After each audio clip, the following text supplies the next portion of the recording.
Going very broad, first of all. It's great to be in an Irish banking building that's doing very well. I'm told 2,000 people here.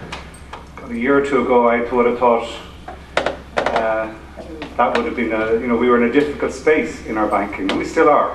It's still risky out there. What's going on with the euro is still difficult. What's going on in the interbank market is still difficult, but I think we can get our way through it. We're going to have a difficult time in our economy still for the next year or two, but I think we have set the foundations in government that actually allows us to get out of it. Not easy and not popular, and not without its own risks. NAMA is a big project, big development project.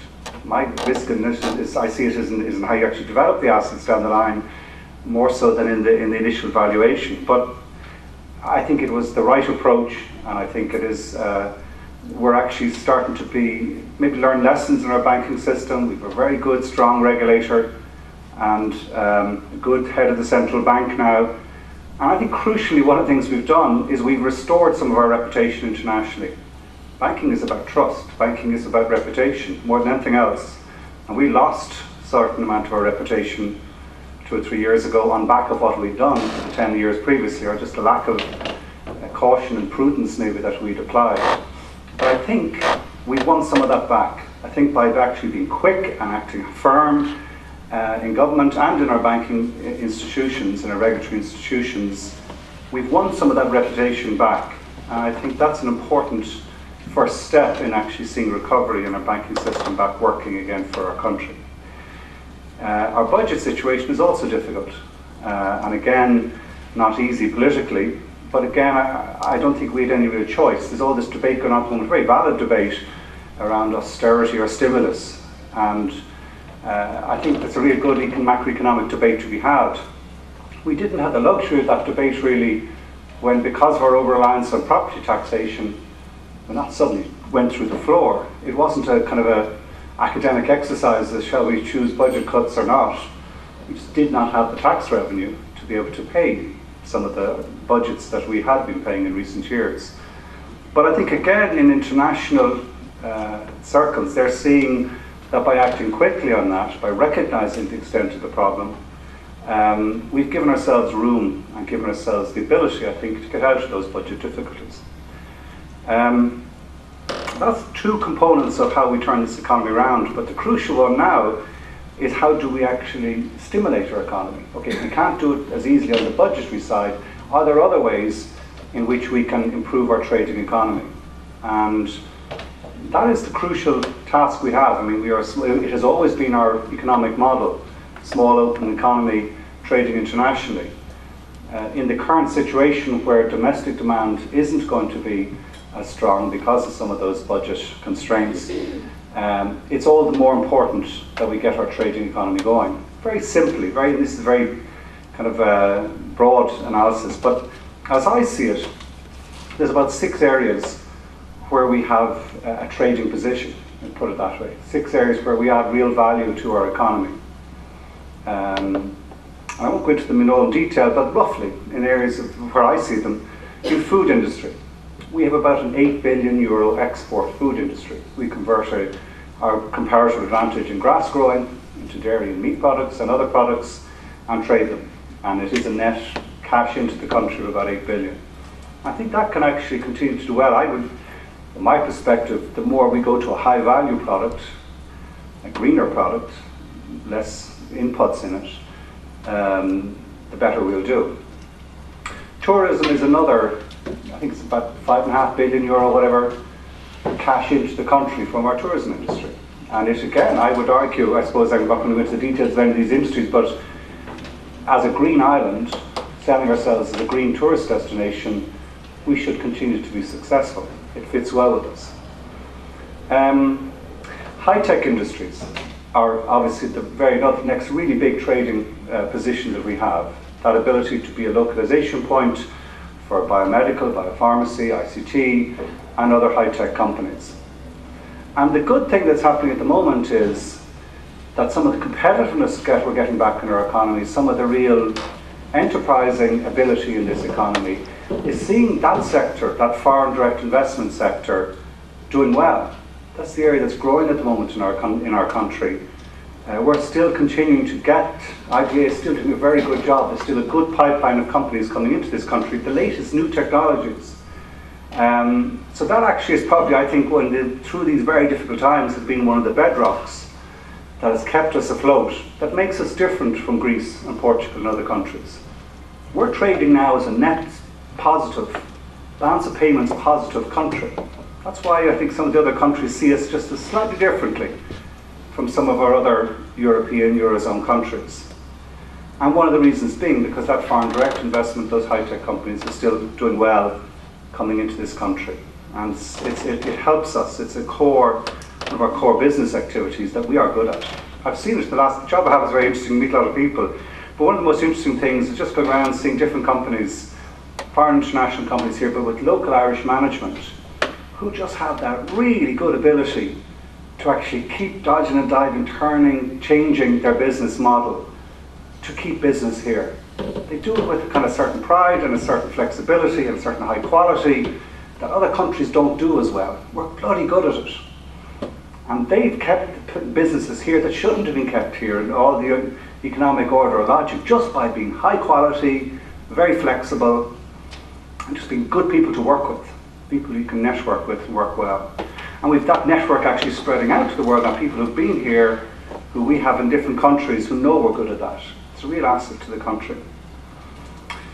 2 or 3 other businesses where there are big opportunities. Financial services is one. I think our traditional banking industry is in real difficulty. It's going to go through a very difficult, painful period of contraction as it reconfigures. Our clearing banks, our building societies are going to have to go through a very difficult transformation, a necessary one. But there's a new banking industry here, primarily in the IFSC, which is actually building up at the same time. And as I said at the very start, one of the real things that has reassured me is that the IFSC has actually held its ground and in many ways has increased its position in recent years, even in this very deep and difficult economic crisis. And that again it's another major trading opportunity for this country, which we've built up in the last 15, 20 years, which I think we can increase again in coming years, particularly by maintaining a reputation as being not a brass plate location, but a really high quality location for trading international financial services. Last 2, as I see it. One, I think, the next area I think where we have a trading ability, capability, opportunity, is what I call creative services. You know, the world is flat, as Thomas Friedman is saying, or his second book is what, flat, lumpy and crowded.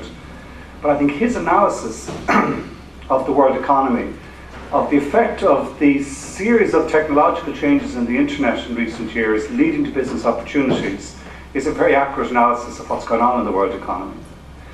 And I think we have a huge opportunity to avail of the next technological change that is occurring, the move towards cloud computing systems, where the access to information, be it home, be it mobile devices, via your office, is homogenized, so that there's real efficiency gains and productivity gains. And we're starting to see it. We have clusters in this city particularly of capability in areas like e-learning, in mobile phone, middleware applications, in gaming, that are very real. That actually largely in this case is small Irish companies and clusters of Irish companies starting to develop capabilities, as well as the foreign international companies that are also here doing research as well as trading work. So I think that's another area, particularly I remember I was in Japan 2 years ago, I was back again last week, the week before last. I remember I was in a room and I heard in the background some engineer, someone saying, oh, what we really need is some cities with English language speaking arts graduates. We've loads of them. What else will we do with them? But it gives us, I think we have a capability in that area, using new digital economy, or the new digital networks to develop an economy which is real. Last of these 6, and this is just in my mind, is where, what do we trade, is in energy. The trading opportunity here is more an import substitution one than an export one, although actually I think when you become good at the import substitution you can then sell that expertise and how you do it abroad.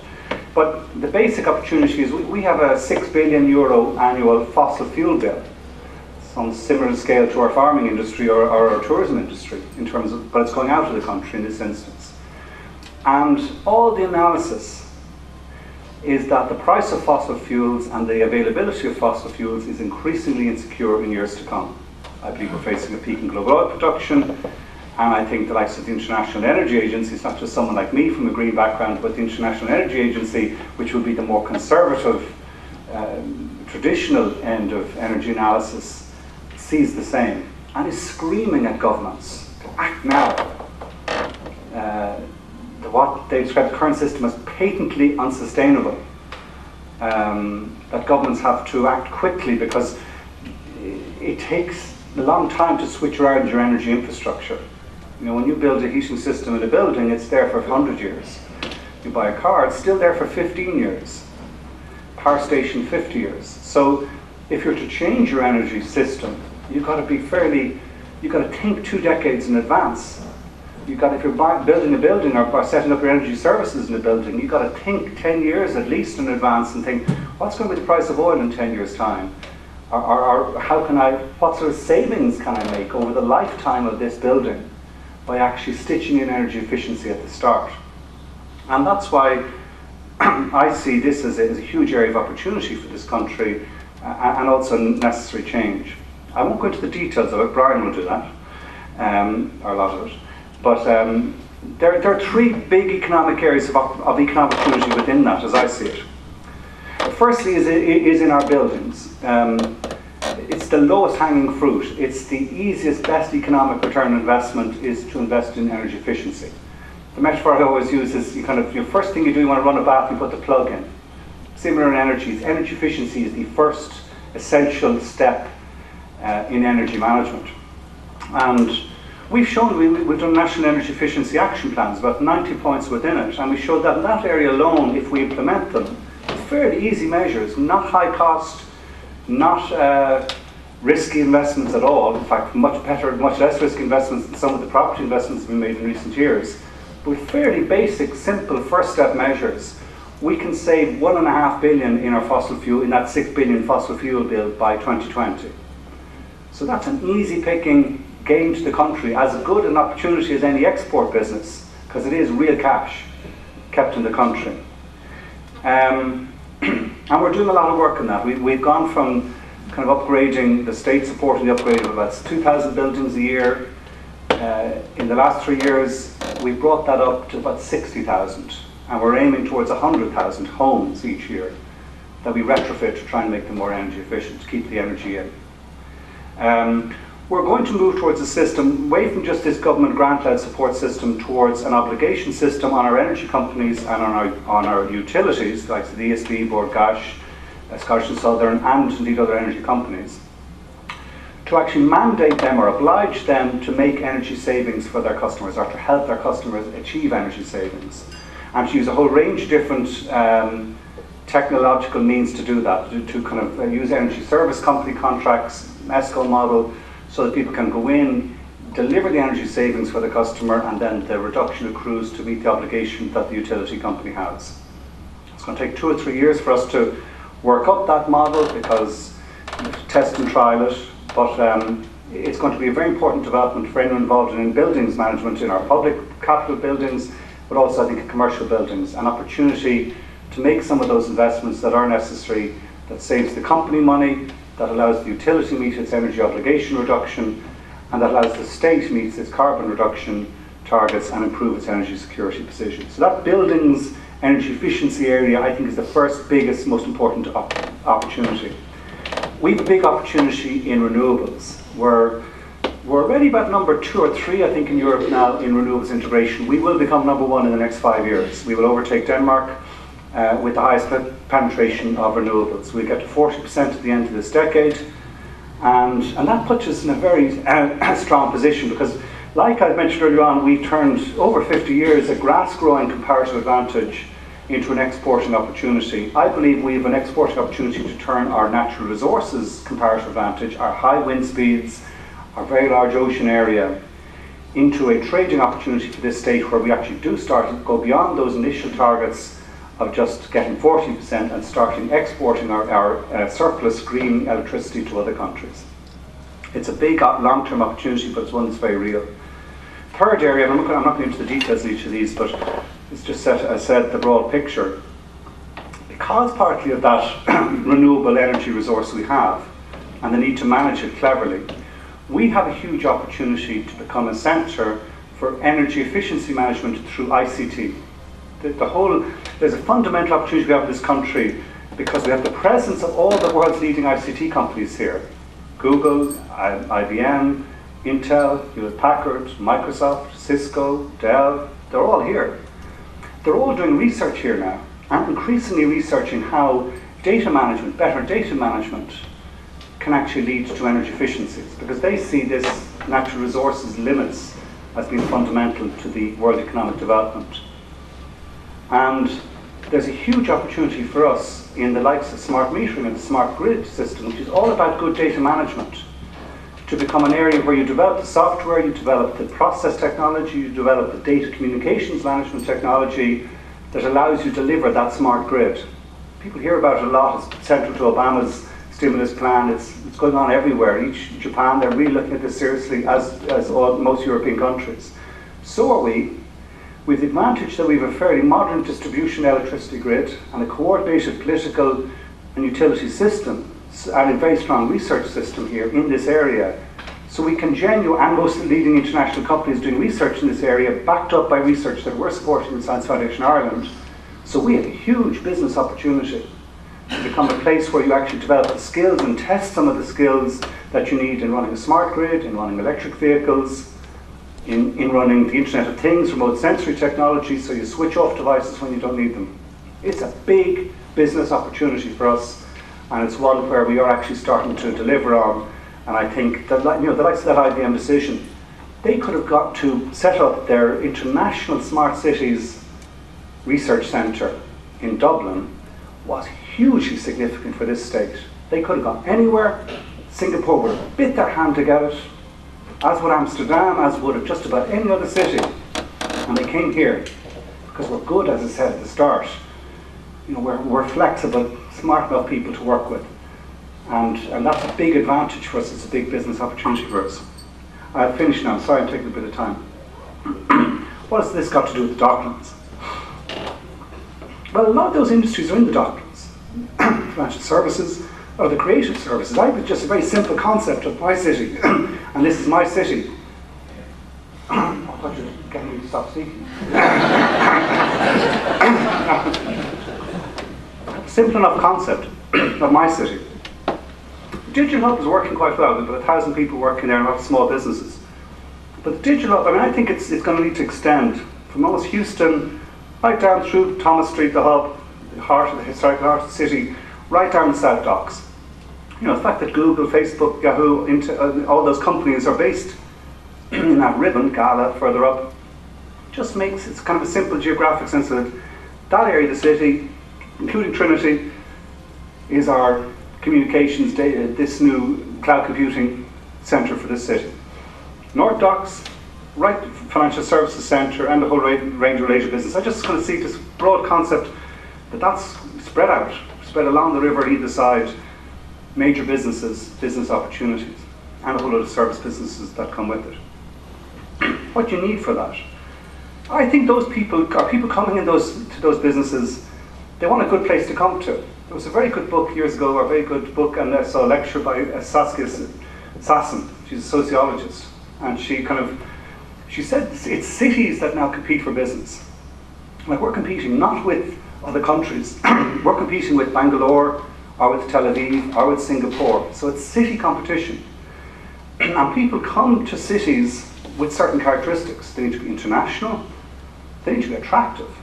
If you want to set up that sort of high-tech, international, high-research communications type business, you want to be somewhere that people feel welcome, where they feel that it's an urban environment that they really like.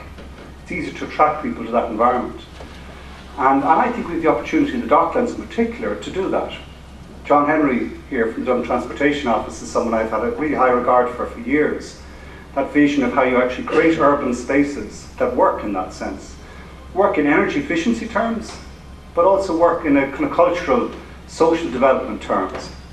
So what we've done here by running the Lewis through the centre of the Docklands, what we're doing with, I think, some of the good planning on the South Docks, high density development, which is what we need, but still in a very attractive urban environment, is exactly what we need to make this economy develop. It's central to it. Saskia Sassen said, you know, what these cities that are successful, they're the localization points of global capital, and they actually need those characteristics as fundamental as any of the infrastructure or other economic elements to make it happen. And I think we can and are seeing it happen in the Docklands in a way that's very real. And that's important. I think it's important as well that we act out and are seen to be the change that we want. You know, to come to a city that takes being green seriously and actually is good at it, it re-accentuates the message, the sense of purpose, the sense of mission, the sense of common goals that actually would further attract us. You know, Google or others, they see that as important. So if we're doing it really well, it just fits into their business vision and our vision entwining together. So this being green is good in its own sense in terms of saving energy efficiency, but it also just works on a general sense of what are we about, what's our culture, what's our purpose, what's our vision as a country. The more we do this, the more we get better at it. It's self-fulfilling in a whole range of different ways that helps us develop business opportunities. I think we'll wipe the floor with Singapore or other countries if we do it well. I mean, we have within a mile, if I was out swimming on Sunday, down at the South Wall. It's beautiful. I don't know if you've done it, but cycle here at night along this cycle route along the Docklands, and these beautiful blue lights run, you feel like you're on a runway. And this gorgeous view, vista on either side of the river. You can't do that in Tel Aviv, I'm sure. It's too hot. So we have really good basic infrastructure here that we can work with, and we have real capability in enterprising culture that actually can make the development of our city really happen to give us employment, to give us economic future, and also a good sense of purpose. I want to commend everyone in the Docklands who are doing it, the sort of work that you're doing in Citi Hall and elsewhere to make this happen. That's how you do it. You know, it's all very well talking, but it's actually getting out and doing it and making the changes, shaving off the wasteful energy use, not only because it helps your bottom line, but also just gives you a sense of, yeah, that's what we do. We're good in this city at that. And be proud of it and show it off to the rest of the city, which I think we do. We're actually kind of ahead of some of the other countries, and why not just be even better and better at it and sell that as well as show it off to the rest of the world. Thank you.